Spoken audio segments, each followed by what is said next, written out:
¿Pueden oír? Son hermosas, coloridas, parecen hormigas con esteroides y su picadura puede hacernos perder las ganas de vivir.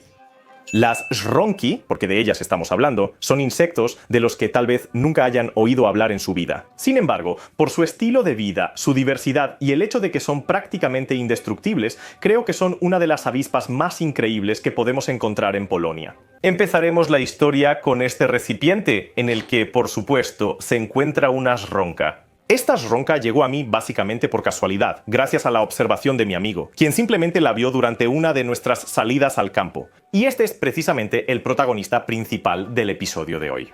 La Żronka que llegó a mí y que está en este recipiente muy pesado porque hay arena aquí, es una hembra de Mutilla marginata, es decir, Żronka de patas blancas. Y esta especie es una de las 7 que podemos encontrar en nuestro país. Y eso es bastante interesante, porque nuestra fauna nacional, ya que consiste únicamente en 7 especies, es muy pequeña, ni siquiera representa 0,1% de todas las Żronkas del mundo, de las cuales podemos encontrar casi 8.000 especies en todo el mundo. Las Żronkowate, es decir, la familia Mutilidae, es una familia de himenópteros.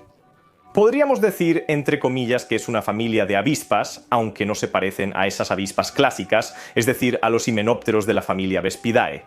Las Żronkowate tienen algunas características que son bastante inusuales en todo el orden de los himenópteros. Y la primera de estas características es que son parásitos. Eso significa que se alimentan de otras especies. Principalmente son especies de otros himenópteros que anidan en la tierra. Pero como suele ocurrir con las reglas, siempre hay excepciones. Y, por ejemplo, las avispas del género Papognatha no se alimentan de especies terrestres, sino de aquellas que tienen sus nidos en los árboles. Y entre ellas están las llamadas abejas orquídea, es decir, esas abejas de las orquídeas que son hermosas, verdes, azules, brillantes y así sucesivamente. Otro ejemplo bastante increíble es la avispa Papognatha, que muy raramente puede encontrarse en Polonia. En general es una especie rara y me refiero a la avispa europea, es decir, Mutilla europea. Ella, por su parte, se alimenta en los nidos de los abejorros. Y más o menos funciona así. La hembra de la avispa Papognatha, después de copular con el macho, encuentra el nido de su posible hospedador. Entra en ese nido y, como si nada, pone huevos individuales en los lugares donde se encuentran las pupas o larvas de diferentes himenópteros. Si del huevo sale una larva de avispa Papognatha, esta comienza a alimentarse. Uno podría preguntarse, ¿cómo es que una avispa Papognatha, mucho más pequeña que un abejorro, puede entrar a un nido de abejorros lleno de hembras con aguijones capaces de defenderlo, poner sus huevos sin ceremonias y simplemente salir? Y aquí llegamos a la segunda característica fantástica de las avispas Papognatha, que prácticamente todas ellas tienen, y es su serie de mecanismos de defensa, que hacen que algunos las llamen insectos indestructibles. De hecho, son prácticamente indestructibles debido a su estructura. El exoesqueleto de estos insectos está hecho de quitina. Sin embargo, las avispas Papognatha tienen tanta quitina y su exoesqueleto es tan duro que prácticamente ningún aguijón ni ninguna mandíbula puede perforar o morder ese caparazón. Incluso los entomólogos que estudian específicamente a las avispas Papognatha han dicho que es difícil preparar estos insectos en alfileres porque simplemente los alfileres de acero se doblan al intentar atravesar su caparazón. Y ese es el primer punto. El segundo es que, como las avispas Papognatha son himenópteros con aguijón, las hembras tienen aguijón. Los machos no tienen aguijón, ya que este es un órgano ovipositor modificado evolutivamente, es decir, un órgano para poner huevos. Así que las avispas Papognatha tienen aguijón, y esta hembra también tiene aguijón. Estos aguijones son diferentes a los de abejas y avispones. Estos aguijones a veces tienen casi el largo completo de la avispa Papognatha. Y no solo son largos, sino que las avispas Papognatha pueden maniobrarlos como quieran. Estos aguijones se doblan. Son increíblemente afilados y, además de eso, el veneno que inyectan las avispas Papognatha causa un dolor enorme. Y llega incluso al punto en que una de las avispas Papognatha, específicamente la Dasymutilda klugi, fue colocada en el honorable 4º lugar en la escala de dolor de Schmidt. Eso significa que su picadura es terriblemente dolorosa, y de verdad lo es. Ese dolor dura hasta media hora, pero es como si alguien les metiera un clavo al rojo vivo bajo la piel. Duele muchísimo. Una vez tuve la mala suerte de que una hormiga bala me picara en el dedo. Y eso fue hace años en Grecia, cuando pensé que simplemente iba a tomar una de esas hormigas bala con los dedos, porque ¿qué podría salir mal? Y justo en ese momento me picó, y no fue nada agradable, créanme. Si alguien se pregunta por qué las picaduras de las hormigas bala son tan dolorosas, si tuviera que adivinar, diría que ese dolor es causado por la presencia de acetilcolina en su veneno. Porque la composición del veneno en la mayoría de las especies no ha sido estudiada. Solo 5 especies del género Dasymuthilla de Estados Unidos han sido analizadas. Resultó que ese veneno está compuesto principalmente por péptidos. Sin embargo, sospecho que la acetilcolina es la que hace que duela tanto.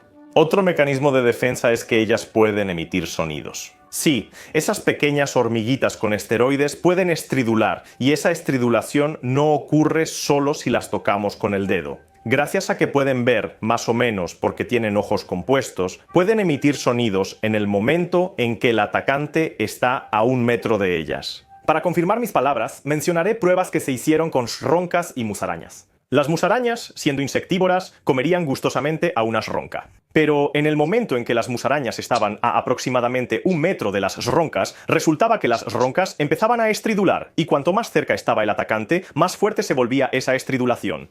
Voy a intentar grabarles cómo suena eso.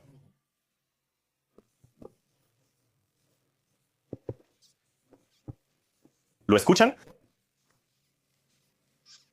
Y más o menos ese es el sonido que hacen las ronqui. Así que sí, son venenosas, pueden picar, están blindadas y nada se las come.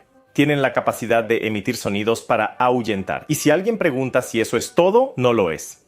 Absolutamente no, porque muchas especies de Sronek han desarrollado lo que se llama coloración aposemática. Eso significa que a lo largo de la evolución han desarrollado colores muy contrastantes y brillantes para que un posible depredador sepa que, si intenta comérselo, en el mejor de los casos terminará con dolor. Y para confirmar que esto funciona, se realizaron varias pruebas, entre ellas en aves. Y aquí, para no causar la muerte de las aves, simplemente pintaron los gusanos de la harina como la naturaleza pinta a las ronqui. ¿Y qué pasó? Resulta que las aves, usando la vista, distinguían cuáles estaban pintados y cuáles no, y por supuesto se comían los que no estaban pintados como si nada, mientras que evitaban los gusanos de la harina pintados. O sea, hubo algunos intentos de ataque, pero ninguno de esos gusanos de la harina pintados como shronka fue comido por las aves. Y eso significa que las aves también saben que esos colores significan dolor o algo peor.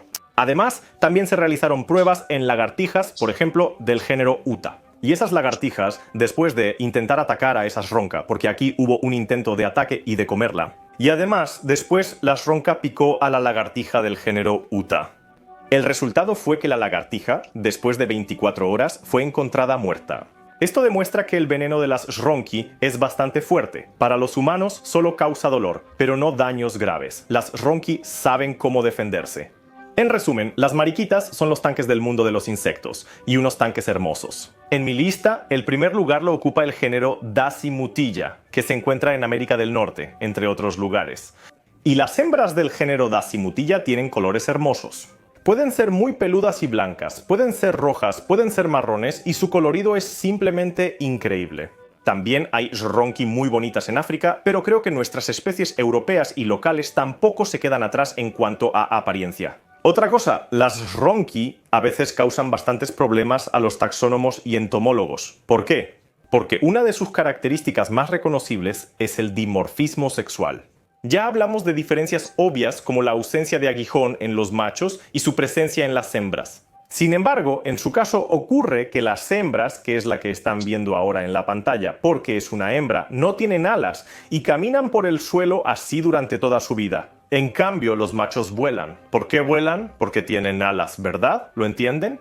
Los machos tienen alas. Las hembras no tienen alas, y simplemente es una diferencia tan grande que a veces las personas que estudian a las ronqui y la entomología se preguntan si un macho y una hembra pertenecen a la misma especie, porque solo al observar la cópula de estos individuos se puede determinar que sí, está bien, es una sola especie. De lo contrario no se sabe, porque los machos y las hembras son completamente diferentes. Y además está la dieta.